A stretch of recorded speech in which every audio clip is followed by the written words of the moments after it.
All right. Good morning, everyone. Thanks for being here today. I'm Alex Bertolucci, the Oregon Communications Manager for Circular Action Alliance, and today is our last webinar in our webinar series about the different sections of the Oregon Program Plan. This webinar is part 2 to the previous webinar about funding agreements. I also want to let folks know that this webinar is developed for local governments and service providers. So while we love our producer friends out there, you might not get the most out of today's session.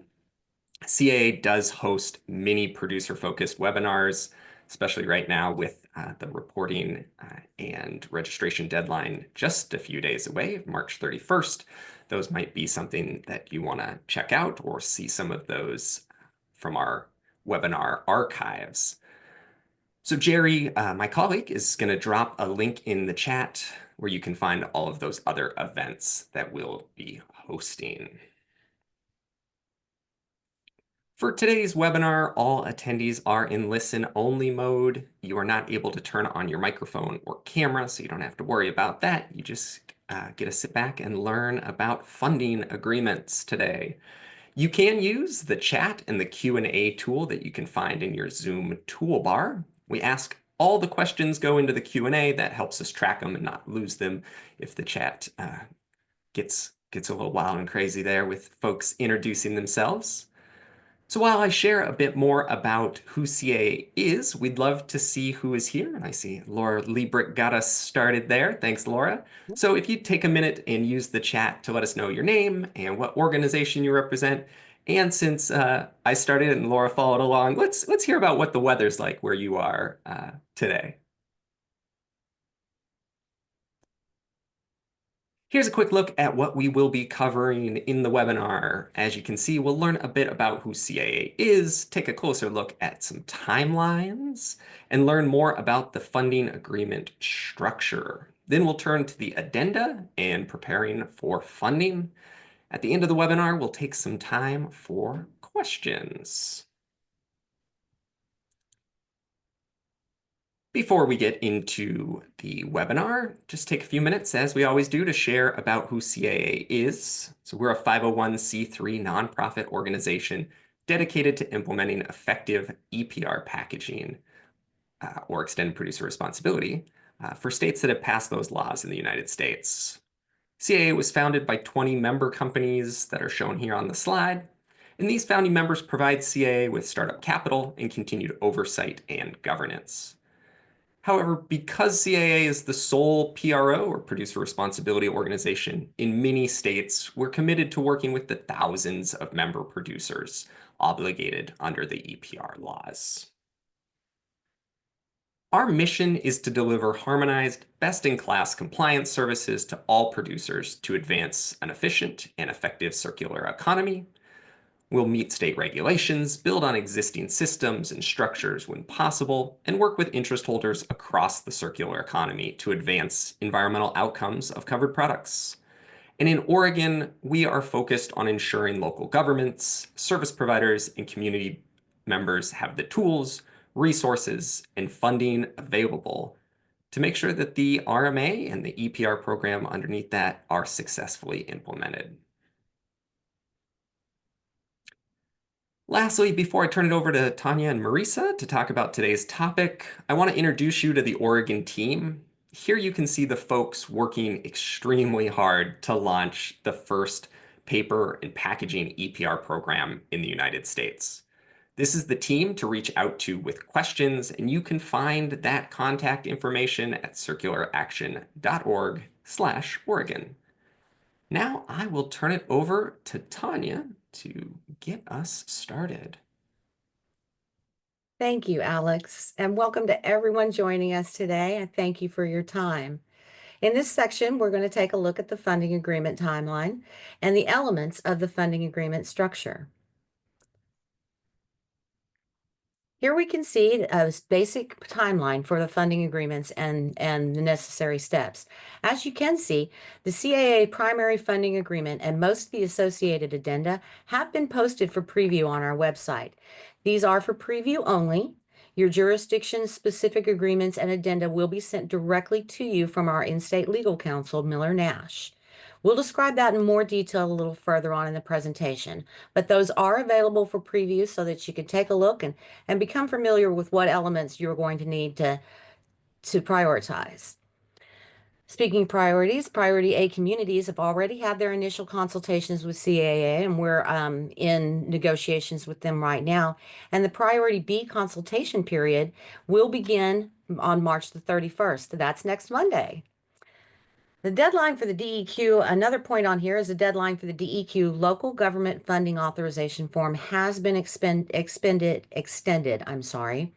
to April the 15th.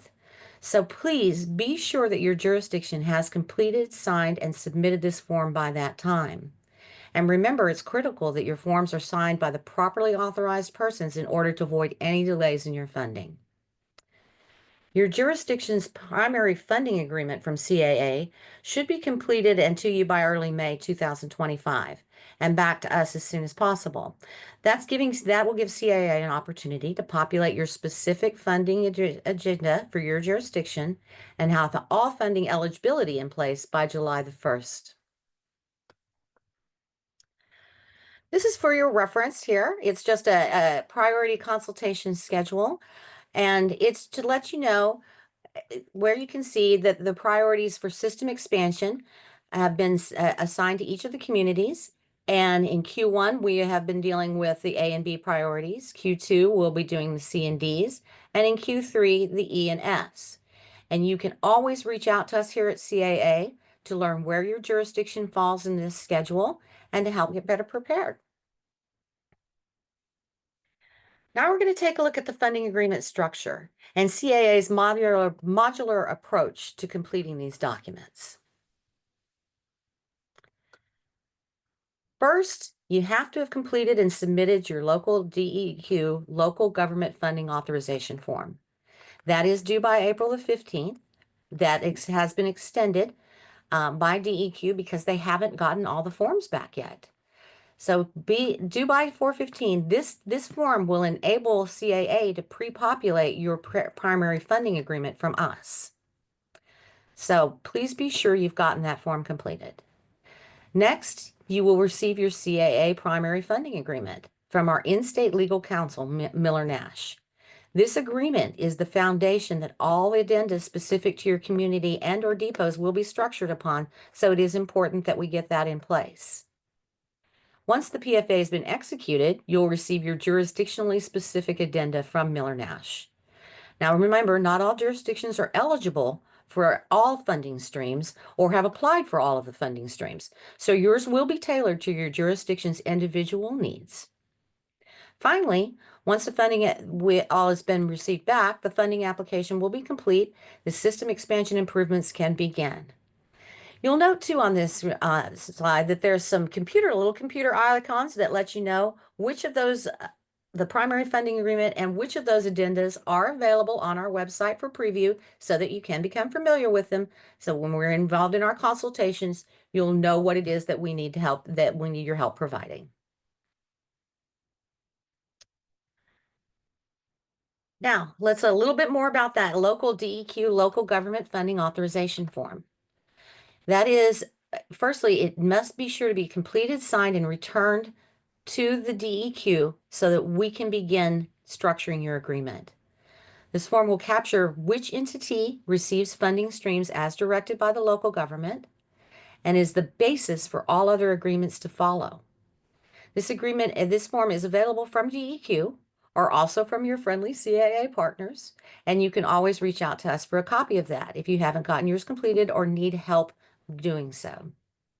Considerations for this funding agreement are that you need to have that it is in process.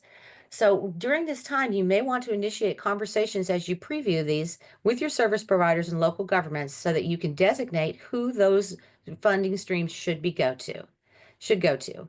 And the agreements can be signed and should be signed prior to the close of the DEQ process. But designations will be cross-referenced. So again, be certain that these forms and all other forms are signed by the properly authorized people.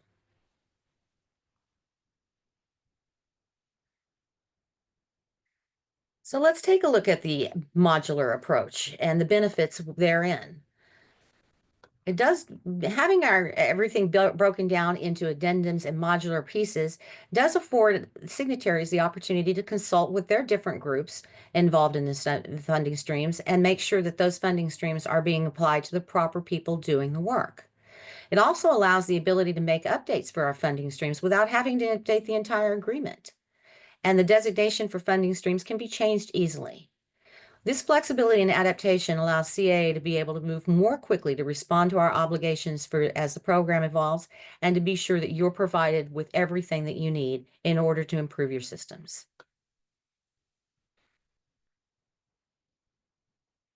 Now, the primary funding agreement comes from CAA, and this is the structure, the foundation in which all our structure will be built upon. This document will the PFA itself, the primary funding agreement, will be the document that has the general current terms and conditions of the relationship. But it's important to remember during this time, these reminders here, that local governments and service providers that are seeking funding should not order any equipment or make any purchases without first executing the primary funding agreement and addenda with CAA. It's important that you note that any expenditures or activities that fall outside the provisions of the funding agreements will not be eligible for reimbursement, and that CAA intends to process funding agreements in the order that the agreements are completed and signed with the local governments and our consultations based on our priority groups. Now, with this, I'm going to go ahead and turn the presentation over to Marisa, who's going to explain the addendums that would be attached to your primary funding agreement. Marisa? Thank you, Tanya. I'm looking forward to walking through the details of each of our addenda. I know we've shared these previously on our first agreements webinar, but we'll be going back through as an overview on each one of these addenda funding streams. Before I dive into the details of each of the individual addenda, let's have a quick review of the purpose of these various CAA funding streams. For each stream of funding a jurisdiction, service provider, or pro-collection partner is eligible for, they'll need to sign an addendum that describes the terms and conditions of that specific funding stream. Each addendum will include details on what information must be submitted, the time frame for payment, and any information that needs to be submitted to verify performance. All right, let's get into the first one, System Expansion Funding Addendum. Who does this cover? What does this addendum cover? It covers the eligible funding a local government or its service provider may need to build the infrastructure necessary for transitioning to the collection of USCL materials. The signatories here would be local governments or their designated service provider. And it needs to be signed during the open consultation period that aligns with that local government's designated priority group. As Tanya was mentioning, it's that A through F priority group. And what should you do now to be ready? Local governments and service providers should catalog the needed investments to support USCL collection in advance. And of course, sign the DEQ form and prepare to sign the primary funding agreement. All right, next we'll cover the USCL Depot Service Addendum. And this one covers costs associated with establishing, enhancing, or managing a USCL depot collection point to comply with OTR and RMA requirements. Again, local governments or service providers that will be operating a depot in the jurisdiction would be the signatory. And this should be signed by June 1st for existing operations, so that the funding can be eligible and flow on July 1st. Or in cases of new operations, when the collection points become funded in the order of priority group. What you should do to be ready is evaluate what USCL collection may be immediately eligible for funding. You can work with us on that. For new collection locations, determine all site improvement and equipment needs to include in the system expansion consultation discussion, again, based on priority group. Begin to estimate volumes and consider staffing and signage needs. using other collection programs as a proxy. All right, now the Pro Depot service, and this is also known as Pro Recycling Centers. We're using both language interchangeably, partly to distinguish that this is different from the USCL depot. So this addendum covers entities wanting to become pro collection points, and that will serve as depots or recycling centers. It needs to be signed by all sites that will be participating in the network and will be completed after establishing the site needs, site improvements, reimbursement rates, and timing for opening. It needs to be signed after those decisions are made in collaboration with the CAA team. And if you're interested in hosting a pro recycling center, confirm your site is on our CAA list for consideration in the program plan, or reach out to us. Okay, the next addendum we'll cover is the transportation reimbursement addendum. And who needs to sign this?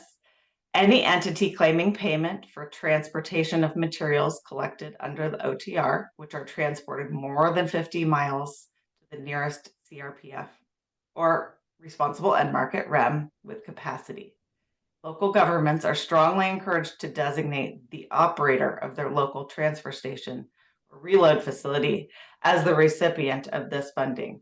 This would generally be the case, that it's a local transfer station or reload facility that would be the recipient.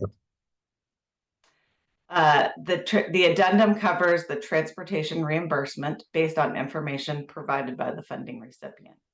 And it should be signed by June 1st so that it is eligible for that funding to flow starting July 1st. What should you do now to be ready? If you're the transporter, determine all local governments that a transfer station or reload facility might need to receive the designation form. If you're a local government, determine where USCL materials are consolidated and what party needs to be designated to receive this funding stream. Okay, and this is a little bit of additional information to help guide those decisions. Governments, we want to explain a little bit more about governments who plan to keep the transportation reimbursement and the process they would go through. So a local government will work with the hauler to get regular weight tickets from the reload facility for USCL materials dropped at the facility. Then the local government will submit those weight tickets to CAA monthly via the service provider portal for payment. Those reported weights will be deducted from the reload facility weights that are transported to a CRPF. This will result in the transporter not getting paid on full loads unless the local government remits payment to the transporter. Okay, next up, contamination reduction addendum. What does this addendum cover? This is for payment and activities that need to be undertaken by or on behalf of local governments to comply with the contamination reduction education activities outlined in OTR and the RMA. This is the $3 per capita payment that will be used for education in communities. And it needs to be signed by local governments that are ready to make their funding request. And what should you do now to be ready? We recommend you determine which entity will undertake these activities, what activities those will be, and if the money needs to be received upfront, paid as a reimbursement for activities, or if qualified to receive upfront funding.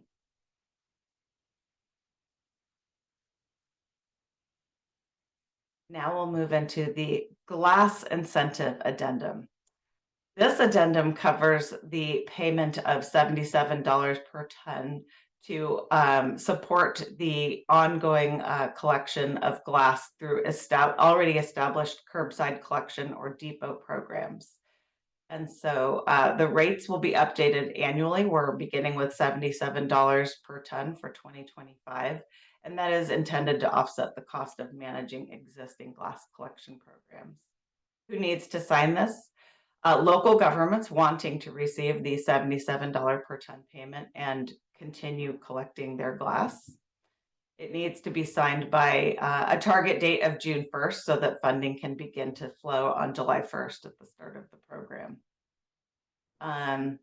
What you can do is ensure you're ready by signing the PFA and completing both the glass and the transportation addendum, because those both will apply for glass collection. And you can reach out to CAA using OregonInfo@circularaction.org for additional information specific to any questions around this. A few extra notes about glass. I just really want to reiterate that funding eligibility for current glass collection through curbside and existing glass depots does begin July 1st. So the steps to make sure, again, reiterating, completing the primary funding agreement, getting that signed and on file, getting the glass and transportation addenda signed and ready to go, will ensure that that funding can begin right away. We do want to make sure we note here that all glass is required to go to a responsible end market, which at this time is glass to glass. If your community is currently recycling glass or using glass for an alternate daily cover, ADC, or non-recycled use, reach out to CAA at OregonInfo@circularaction.org, as that needs to, we need a new plan starting July 1st. Okay, and the roll cart addenda. We're getting through these. The roll cart addenda is it covers the cost of purchasing roll carts with 10% PCR when a pricing delta exists between purchasing all virgin plastic and PCR. As there's not currently a pricing delta, this addendum is not applicable, but this funding stream will be offered in the event that our quarterly monitoring identifies that a price delta occurs. And now I will be turning the floor over to Tanya to share more information. Thank you, Marisa. That was excellent information and a lot there. So I do want to remind everybody at this point that they will be able to reference this deck on our CAA website in our webinar archives so that you can go back to those slides and use them as guides through this process. As we can see, there are many components to these agreements, but we want to assure you that our mission is here to help you. It is to be here to help you to navigate this process. And there are some things that your jurisdiction can do to be better prepared as we go through those consultations. First and foremost, any entity receiving funding from CAA must have signed our primary funding agreement. Again, I cannot stress enough how important this document is. It is the foundation that we will build your structure upon, and it must be signed by the properly authorized people to avoid any delays in your funding. If your organization intends to receive funding from the CAA or any reimbursements, please make sure you're following these steps. Download and review and preview the final primary funding agreement from our website. Again, this is a open agreement. It's simply for reference to give you an idea of what you'll be looking for. Once you know that you have submitted your local government authorization form to DEQ, you can initiate your locally specific primary funding agreement by emailing CAA at Miller Nash. However, we can also initiate that for you. But you will receive your locally specific, jurisdictionally specific primary funding agreement from our in-state legal partner, Miller Nash, and that is the one that you will need to fill in and sign through DocuSign. Once your signed PFA is in place, the parties can move forward with funding, and we'll start populating your funding addenda. And those will, again, be pre-filled jurisdiction-specific documents for your review and verification during and after your consultations. After the review, we'll email your signed addenda back to Oregon Funding at Circular Action, and the final addenda contracts will be sent to you for completion via DocuSign. The addenda for additional funding streams may be added later under the same PFA if you're can participate in ones that you're not participating in now.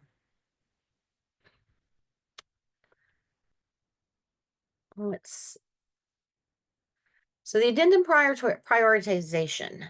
We please note that CAA will be prioritizing entities needing transportation reimbursement, glass collection incentives, system expansion, and they will be contacted in order of our priorities, our priority groups, and pro depots, which will be contacted by region. And this is a reminder again, just a quick reminder again, because I love a visual as to where we are in our conducting of our groups right now, and where we plan to be conducting those other groups, other priority groups. This is for my system expansion schedule here.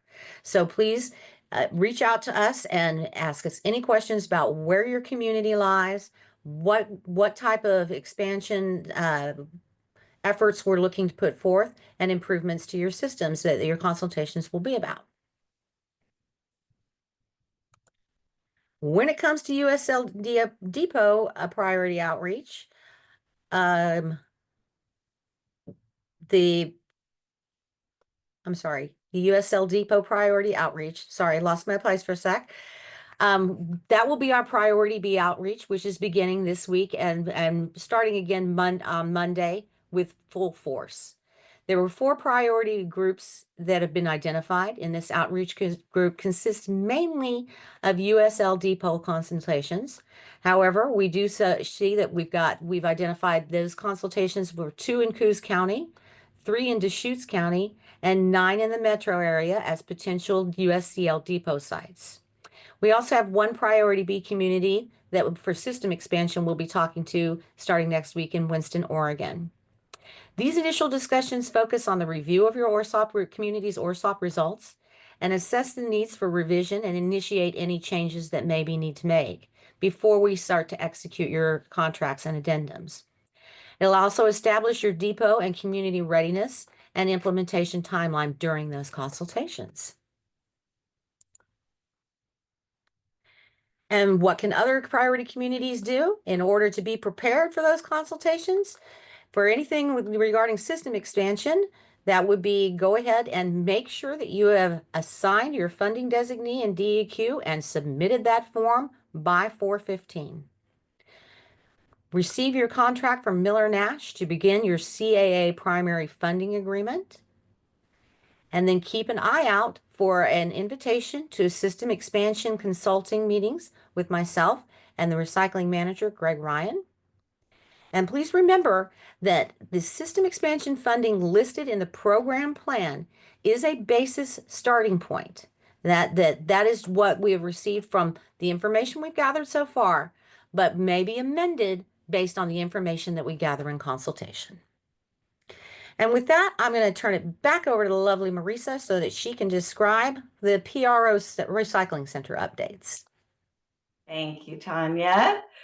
Yes, I'll walk through this slide. I just want to flag that we are using we're in transition with how we're calling our pro depots. We're also referring those as pro recycling centers. So you'll see me using those 2 terms interchangeably. This is to distinguish them from the USCL depots. So our pro recycling center outreach for Region 1 has commenced. The counties in that region are Josephine, Jackson, Lake, and Klamath. And so that's underway, and we are initiating conversations and walking through site requirements and sharing the operating model, the compensation available for partner sites, and reviewing what materials will be collected at each one of those sites. Our next steps are following up with a site survey to gather all of the operational details so that we can start building out agreements and building those addenda specific to those partner sites. Each Pro Recycling Center depot site will need, as we've reiterated, a primary funding agreement, a PFA, as well as a Pro Depot addendum.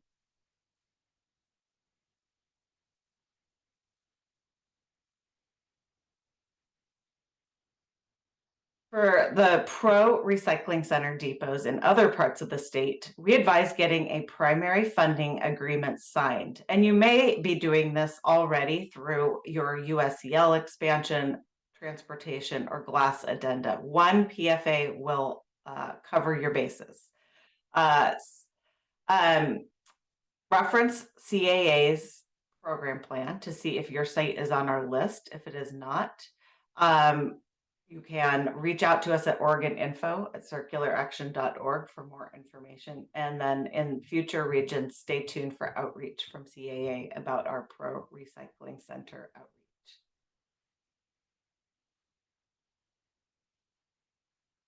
We also want to share some information about the upcoming debut of the service provider portal that CAA is currently building. And we are designing this to be a one-stop shop for many of your needs. It will be a place to submit requests for reimbursement, to see invoices for all of these funding streams, and to find the corresponding data that's outlined in each one of the addenda, the contract for each funding stream. CAA will document all local government designations and contact addenda for each service provider. So local governments and service providers will only have access to submit invoices and data associated with a signed contract addendum. The service provider portal will enable the setup of payment accounts for easy receipt of payments. And I also want to note that we do plan on providing some demos of the service provider portal at AOR in June. As a quick one flash bit of information, for any questions that arise, especially for glass system expansion and transportation addenda, those that are very high priority, please do not hesitate to reach out to OregonFunding@circularaction.org. Our team is ready and excited to work with you. We'll find the answers if we don't have them. So keep this point of contact in mind. Oregon Funding at circularaction.org is a good resource for any questions that may arise. All right.